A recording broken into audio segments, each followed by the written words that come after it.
ou bien il peut être gaspillé. La vérité est que pour les êtres humains, le temps est irrécupérable, chaque heure perdue est perdue à jamais. C'est pourquoi la célèbre phrase "le temps, c'est de l'argent" et l'autre qui dit "les jours passent vite" sont une réalité. Et permettez-moi d'expliquer une autre de mes phrases qui ne rime pas, mais qui rime en réalité. Non seulement les jours passent, les années volent aussi. Par conséquent, faisons bon usage de notre temps dans le ministère et dans tous les domaines de notre vie. Jésus l'a fait. 4. Jésus a visité ses disciples. Saint Matthieu 8 14,15-14. Jésus se rendit chez Pierre et vit sa belle-mère couchée dans son lit avec de la fièvre. 15. Puis il lui toucha la main et la fièvre la quitta. Elle se leva et "car aujourd'hui je dois rester dans ta maison." 5. Quand Jésus arriva à cet endroit, levant les yeux, il le vit et lui dit: "Zachée, dépêche-toi." Saint Luc 19, 5,66. Puis il descendit précipitamment et l'accueillit avec joie. Message à l'église de notre ami de Porto Rico.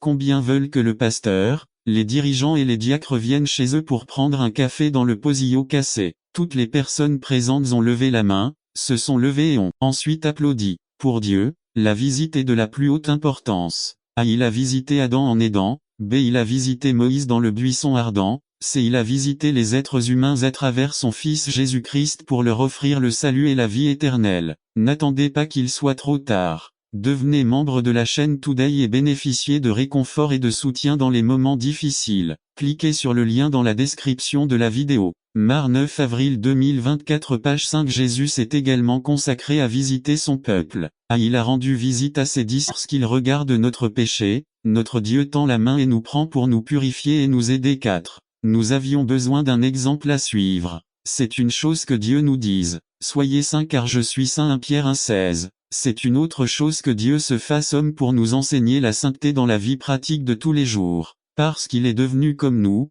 n'attendez pas qu'il soit trop tard. Devenez membre de la chaîne Today et bénéficiez de réconfort et de soutien dans les moments difficiles. Cliquez sur le lien dans la description de la vidéo. Mardi 9 avril 2024 page 2. Jésus est l'exemple parfait et le modèle à suivre. L'apôtre Jean dit: "Celui qui dit qu'il demeure en lui doit marcher comme lui-même a marché." 1 Jean 2,6. Connaître intimement les détails de sa vie dans les évangiles est notre première étape vitale. En Jésus, nous voyons ce que signifie vivre et évoluer dans ce monde entièrement par la puissance de l'Esprit de Dieu. Cela inclut l'exemple de Jésus sur la façon dont il a résisté à la tentation. Même si nous avons tendance à penser qu'il a pu résister parce qu'il était Dieu, l'Évangile selon saint Luc souligne qu'il l'a fait en fonction du Saint-Esprit. Luc 4 1-14. La dépendance de Jésus à l'égard du Saint-Esprit tout au long de son ministère de 3 ans est pour nous un exemple que nous pouvons aussi compter sur le Saint-Esprit qui nous habite. Son humanité est la mienne. La doctrine de l'humanité de Jésus est vitale pour la foi chrétienne. Si Jésus n'était pas devenu humain, il n'y aurait pas de pardon des péchés et, par conséquent, il n'y aurait aucune possibilité d'avoir une relation avec Dieu. Mais il y a bien plus encore. Le fait que Jésus était un homme parfait change ma façon de prier. Je sais qu'il me comprend et me comprend. Mais quand je suis tenté, je sais qu'il a fait face à cela aussi me réconforte quand je suis triste.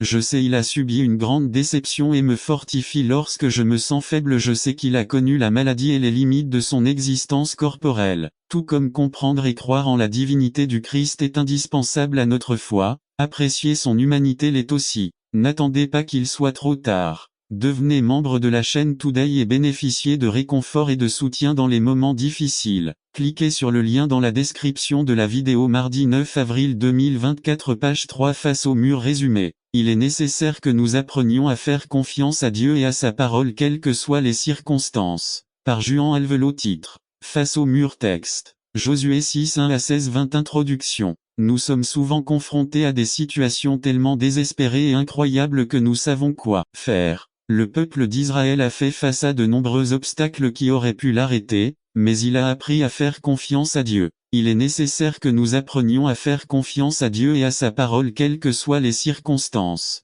Proposition: Dieu n'échoue jamais et sa parole est vraie. Transition: le peuple d'Israël s'est retrouvé face à un mur immédiatement après son entrée dans la terre promise. Dieu délivre en 1er 6, 2 à Josué faisait face au premier mur de la terre promise. Jéricho. B. Dieu parla à Josué et répéta sa promesse qu'il leur avait donné le pays à posséder. C. Josué a dû apprendre à faire confiance à la parole de Dieu. Transition: Dieu nous donne des instructions pour obtenir la victoire dans chaque situation. 2. Dieu donne les instructions pour la conquête 6-3 à 5 à Dieu a donné à Josué des instructions spécifiques sur la manière de conquérir cette ville apparemment impénétrable. B. Dieu a organisé le peuple par ministère ou responsabilité. C. Dieu a ordonné que les prêtres soient présents avec leurs instruments de musique annonçant la présence de Dieu. Transition. Quand nous obéissons à la parole de Dieu, Dieu nous donne la victoire.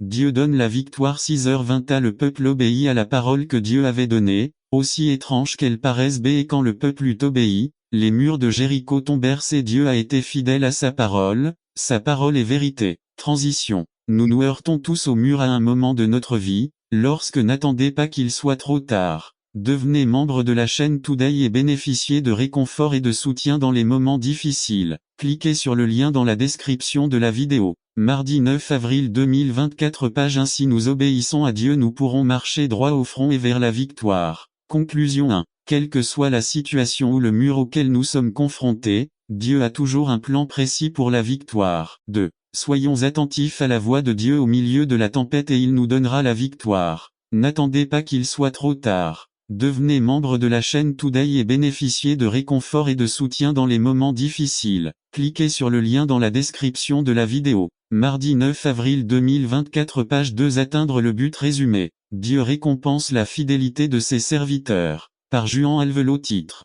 Atteindre le but. Texte. Apocalypse 2, 10 et 2 Timothée 4, 7. Introduction. La vie du chrétien est décrite comme une course par Paul ici dans 2 Timothée 4, 7. Une course qu'il décrit comme étant gagnée par ceux qui restent fidèles jusqu'à la fin. C'est pourquoi Dieu dit dans Apocalypse 2:10 Soyez fidèles jusqu'à la mort et je vous donnerai la couronne de vie. Proposition. Dieu récompense la fidélité de ses serviteurs. Question. Courons-nous la course fidèlement? Transition. Cette course chrétienne est gagner y mener le bon combat 1. J'ai combattu le bon combat 2 Tim 4. C'est à la vie chrétienne est souvent décrite comme un combat confère Éphésiens 6 10 à 17 2. Paul a combattu l'église de Laodicée était comme un orphelinat. Tu dis que tu es riche, que les choses se sont très bien passées pour toi et que tu n'as besoin de rien et tu ne réalises pas que tu es misérable, pauvre, aveugle et nu. Apocalypse 3, 7 Il a beaucoup de choses, il se croit riche et ne manque de rien, mais devant Dieu, il était malheureux, pauvre. Nous tous qui sommes ici aussi, nous serons malheureux et souffrirons s'il n'y a pas de relation d'amour entre frères comme famille de Dieu.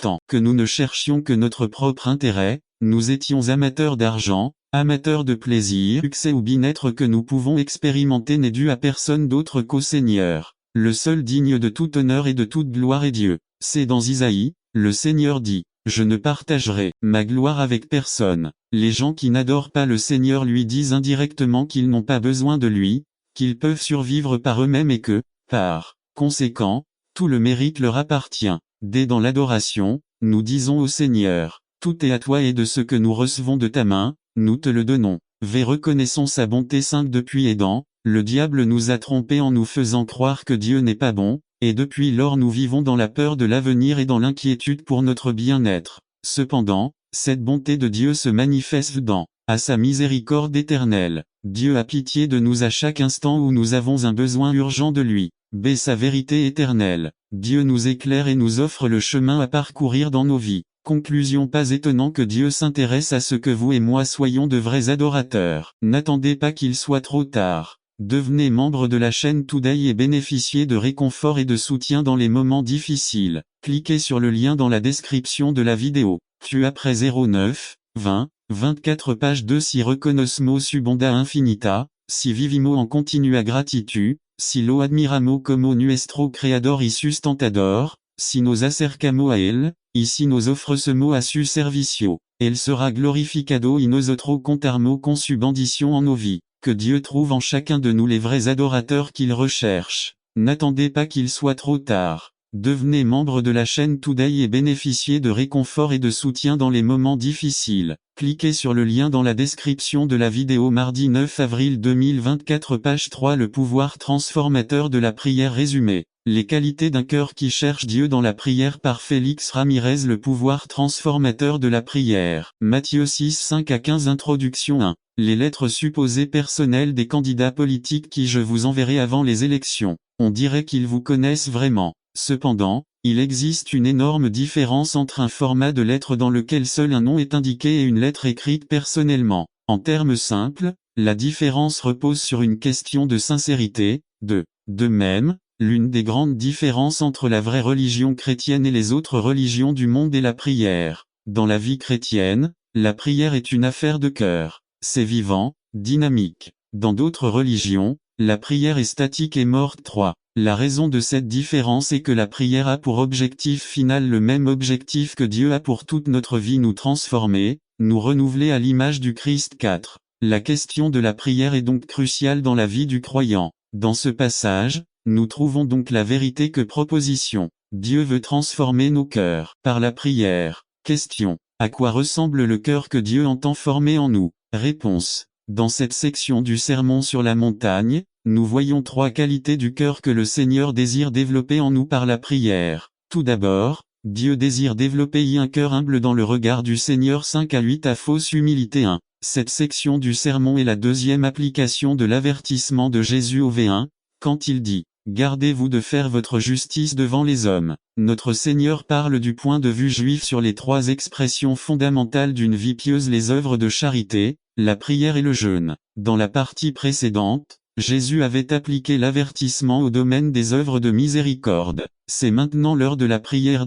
En prenant ce passage à la légère, il semble que Jésus soit contre ces pratiques. Cependant, ce que le Seigneur veut nous dire avec ces paroles est tout le contraire. Il est totalement favorable à ces pieuses disciplines, mais pour autant que leurs véritables intentions soient correctes, qu'elles soient faites pour honorer sincèrement Dieu, puisqu'elles proviennent d'un cœur plein d'amour pour lui. C'est pourquoi ces religieux sont durement critiqués par Jésus pour les intentions de leur cœur être vues des hommes. N'attendez pas qu'il soit trop tard. Devenez membre de la chaîne Today et bénéficiez de réconfort et de soutien dans les moments difficiles. Cliquez sur le lien dans la description de la vidéo. Mardi 9 avril 2024, page 1b. Humilité authentique. 1. Au contraire, le Seigneur enseigne à ses disciples qu'un cœur humble et sincère ne recherche pas l'approbation ou la reconnaissance égoïste des gens, mais cherche plutôt le Seigneur profondément, dans le secret, là où seulement les yeux du Seigneur scrutent impartialement non seulement les actions, mais aussi les véritables désirs et désirs du cœur humain. 2.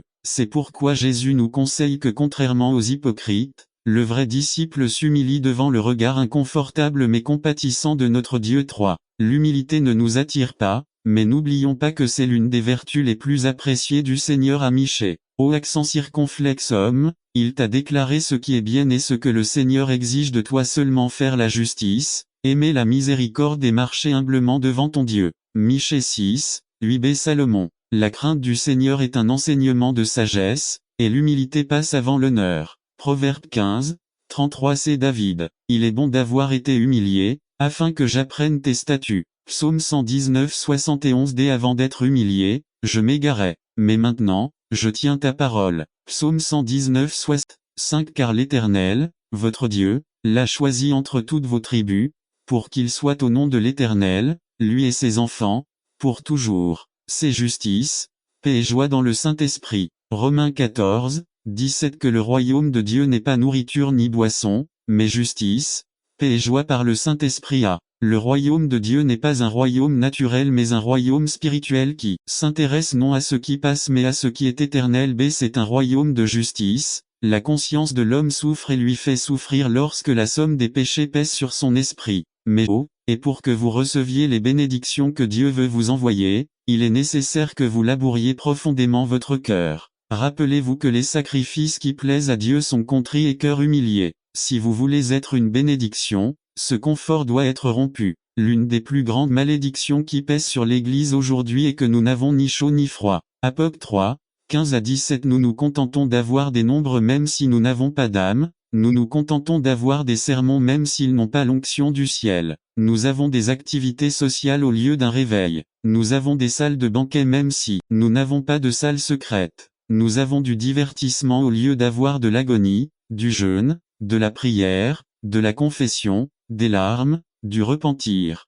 Le plus triste, c'est que cela n'est plus à la mode dans la plupart de nos églises et dans la vie des chrétiens. William Booth a dit, le plus grand danger de l'Église est le salut sans repentance, la religion sans le Saint-Esprit prédicateur que nous détestons. Nous sommes assez satisfaits de l'état de nos églises, elles nous paient bien nos salaires. Nos cœurs durs doivent être brisés et labourés, notre arrogance courbée, notre orgueil humilié et la fontaine de nos larmes brisées. Préparez votre jardin, labourez votre cœur. La fierté, notre propre volonté et nos projets égoïstes doivent être brisés. De nombreuses vies sont façonnées dans une routine qui laisse très peu de contrôle à Dieu. Il n'y avait pas de place dans l'auberge pour que Jésus naisse à Bethléem. Nombreux sont ceux qui sont tellement liés par leur personnalisme, tellement absorbés par leurs propres projets et idées qu'ils n'ont ni le temps ni le cœur pour que la volonté de Dieu soit faite dans leur vie. Nos oreilles ne sont pas sensibles à l'appel du Saint-Esprit. N'attendez pas qu'il soit trop tard. Devenez membre de la chaîne Today et bénéficiez de réconfort et de soutien dans les moments difficiles. Cliquez sur le lien dans la description de la vidéo. Mardi 9 avril 2024, page 3. Peut-être que nous avons l'habitude de nous lever avec le bruit du réveil.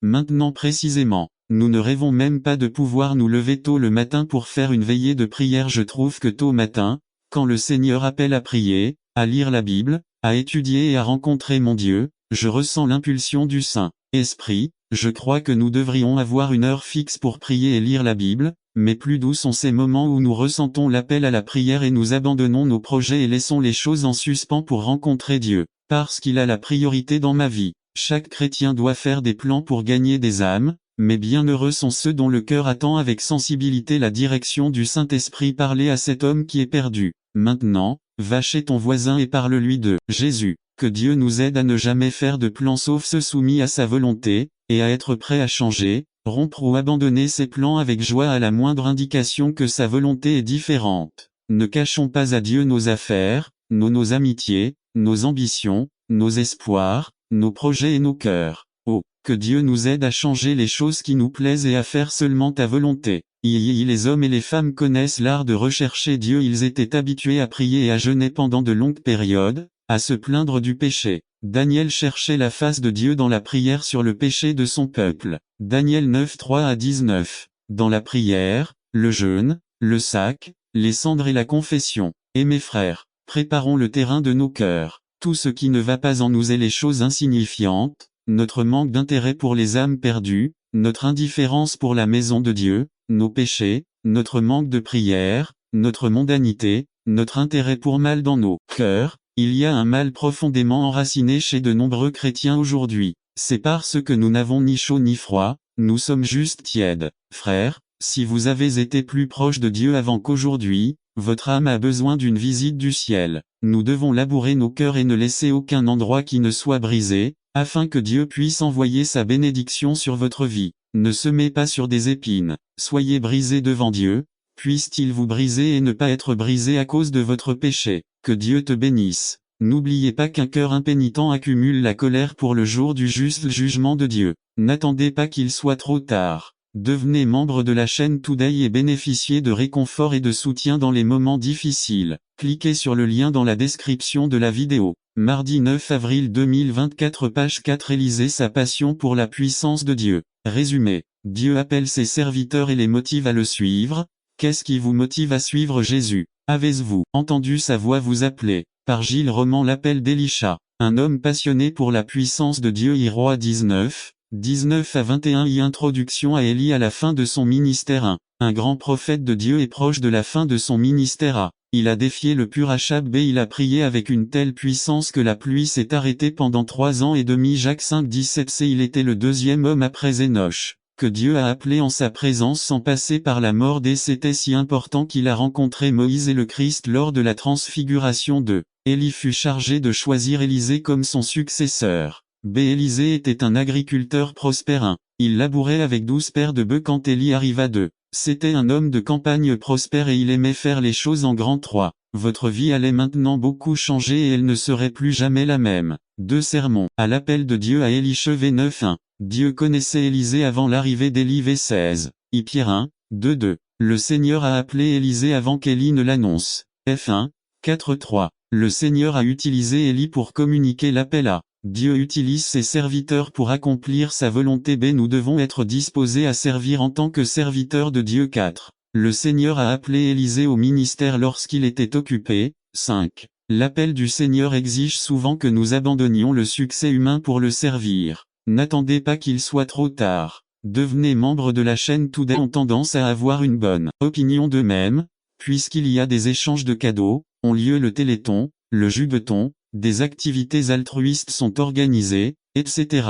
Toutes ces actions font croire aux gens qu'ils ne sont pas si mauvais finalement, puisqu'ils accomplissent des actes charitables actuellement. La valeur et l'importance que chaque personne a pour elle-même sont exagérément soulignées. Les gens sont encouragés à penser qu'ils ont un potentiel presque infini et qu'ils sont fondamentalement de bonnes personnes. Les livres prolifèrent qui font croire que la seule chose dont nous avons besoin pour éviter de commettre des erreurs sans ça sur les autres, en particulier sur ceux qui détiennent l'autorité, elle les encourage également à obéir et à fonctionner correctement en tant que serviteurs de Dieu. Au moins ces 4 avantages constituent pour nous une bonne incitation à développer une attitude. N'attendez pas qu'il soit trop tard. Devenez membre de la chaîne Today et bénéficiez de réconfort et de soutien dans les moments difficiles. Cliquez sur le lien dans la description de la vidéo. Mardi 9 avril 2024, page 3, humilité et obéissance. Conclusion: a décidé d'obéir à toutes sortes d'autorités que Dieu place sur vous. 7 Payez à chacun ce que vous devez. À qui je rends hommage? Hommage à qui? Impôt que je respecte à celui qui honore. Pensez quelques instants aux personnes avec lesquelles il vous est le plus difficile de vous soumettre à leur autorité. Père, mari, professeur, frère, ou peut-être votre pasteur. Obéissez à votre prochain en signe d'amour. 8 à 18 Ne devez rien à personne, sinon vous aimez les uns les autres parce que celui qui aime son prochain a accompli la loi. 9 Parce que tu ne commettras pas d'adultère, tu ne tueras pas, tu ne voleras pas, tu ne porteras pas de faux témoignages, tu ne convoiteras pas, et tout autre commandement, est résumé dans cette phrase. Tu aimeras ton prochain comme toi-même. Dit l'amour ne fait pas de mal au prochain, donc l'accomplissement de la loi est l'amour. Regardons ces paroles, il s'agit d'amour du prochain. C'est une question d'amour pour Dieu. N'attendez pas qu'il soit trop tard. Devenez membre de la chaîne Today et bénéficiez de réconfort et de soutien dans les moments difficiles. Cliquez sur le lien dans la description de la vidéo. Mardi 9 avril 2024, page 4. Comment grandir à travers la souffrance? Résumé. 3 principes de base pour comprendre la souffrance dans une perspective rédemptrice. Par Félix Ramirez. Comment grandir à travers la souffrance? 1 Pierre 2, 18 à 25. Introduction. Nous vivons dans une société où la plus grande quête de l'être humain semble être le plaisir, le bien-être et le confort. C'est pourquoi nous fuyons la souffrance. Nous rejetons toute situation qui met en danger notre sécurité personnelle. Nous déménageons dans des villes ou des quartiers plus sûrs, nous souscrivons une assurance maladie, nous installons des équipements de sécurité anti-vol, nous choisissons de vivre dans des climats plus agréables, nous achetons du matériel de climatisation ou de chauffage, nous prenons de l'aspirine pour les maux de tête, on se met à l'abri et on se protège de la pluie ou du soleil très fort, on évite de marcher dans les rues sombres, on boit de l'eau purifiée, etc. D'autres personnes recherchent la drogue, l'alcool et la liberté sexuelle pour soulager les nombreuses pressions de cette vie. C'est un fait que personne ne veut subir une quelconque perturbation ou douleur. La règle est de ne pas choisir un mode de vie qui nous met en danger à chaque heure. Les informations dans les journaux ou à la télévision nous rappellent constamment que nous vivons dans un monde où la souffrance est à nos portes. Au mieux de ses capacités, l'homme essaie d'ignorer les inconforts de la vie, mais la réalité est que la souffrance est toujours là. À la fin des effets de la drogue ou de l'alcool, les gens se rendent compte qu'ils doivent encore faire face à la douleur. Beaucoup de gens ne connaissent même pas avec certitude l'origine de la souffrance ni comment y faire face. Ils essaient simplement de rire et de faire face, mais dans leur cœur, ils continuent de se demander pourquoi. Pourquoi les gens souffrent-ils? C'est l'une des grandes questions que les hommes se sont sans doute posées à travers les âges. Au milieu de l'injustice et de la souffrance, on se demande où est Dieu. C'est une vérité que la souffrance fait partie de nos vies. Et lorsqu'il s'agit de souffrir pour la cause du Christ, les exemples abondent. Par exemple, au Concile de Nicée, une réunion très importante des églises du IVe siècle, sur les 318 délégués présents, seuls 12 d'entre eux n'avaient pas perdu un œil, ni une main, ni une jambe blessée à cause de la torture subie pour leur foi chrétienne. Sans aucun doute, Dieu veut que nous apprenions la dure leçon de la souffrance. Cependant, parler de la souffrance est une tâche qui demande plus de temps qu'aujourd'hui. Mais aujourd'hui, nous examinerons 3 raisons pour lesquelles Dieu a envisagé la souffrance dans la vie du croyant. Répondons à la question, pourquoi Dieu nous permet-il de souffrir? Regardons 3 réponses dans 1 Pierre 2, 19 à 25. La souffrance nous donne l'opportunité d'être approuvés par Dieu vs 19,20 parce que cela mérite l'approbation. Si quelqu'un à cause de sa conscience devant Dieu, souffre d'un inconfort à cause de la souffrance injustement vainc car quelle gloire y a-t-il, si vous êtes frappé pour un péché et que vous le supportez. Mais si, en faisant le bien, vous le souffrez et le supportez, cela est certainement approuvé devant Dieu. Dans cette section de sa lettre V18 et suivre l'apôtre Pierre s'adresse particulièrement aux croyants. N'attendez pas qu'il soit trop tard. Devenez membre de la chaîne Today et bénéficiez de réconfort et de soutien dans les moments difficiles. Cliquez sur le lien dans la description de la vidéo. 9 mars, avril 2024 Page 1 qui travaillaient comme domestiques sous les ordres de leur maître. À cette époque, de nombreux croyants étaient des esclaves ou des serviteurs, et il leur était facile de se soumettre à ces maîtres doux et gentils mais ici, l'apôtre les encourage à être loyaux et persévérants envers ceux qui ne les ont pas traités dignement. Par ces mots, il les exhorte à faire bonne figure même s'ils subissent un traitement injuste. Mais d'où vient âme qui finissent de se peindre et de se coiffer? Dans les véhicules, nous avons observé les hommes finir d'ajuster leurs cravates. Les gens marchent vite dans les rues, les conducteurs n'attendent pas que le feu passe au vert pour continuer, ils passent au rouge. Les mères courent littéralement avec leurs enfants le matin pour qu'ils arrivent à l'heure à l'école. Dans les entreprises, on demande tout hier. De combien de temps avons-nous vraiment? N'attendez pas qu'il soit trop tard. Devenez membre de la chaîne Today et bénéficiez de réconfort et de soutien dans les moments difficiles. Cliquez sur le lien dans la description de la vidéo. Mardi 9 avril 2024 Page 4 1 jour 24 heures 7 jours 168 heures 30 jours 724 heures 356 jours 8760 heures 525 600 31 536 000 secondes de l'année. Je ne comprends toujours pas pourquoi il y a des gens qui nous chérissons la colère pour le jour de colère au cours duquel Dieu nous jugera selon sa vérité, qui est absolue. Qu'est-ce qu'on thésaurise? La vie éternelle persévérant dans l'accomplissement de sa volonté, ou colère et colère face à notre désobéissance rebelle. Ce jour-là, il n'y aura aucune excuse valable. Ce ne sera pas une question de religion. Aucun de nous ne pourra alors dire « Je ne suis pas un frère ». Je ne suis pas Alléluia, qu'il me scrute. Il ne s'agira pas de savoir si nous croyons ou non à la parole de Dieu. Nous serons jugés parce que Dieu est souverain, malgré notre opinion sur la question. Si nous vivons volontairement en dehors de la loi de Dieu en n'y croyant pas, en dehors de la loi, notre fin viendra aussi. Si nous vivons dans le péché tout en croyant en sa parole, par sa parole nous serons également jugés.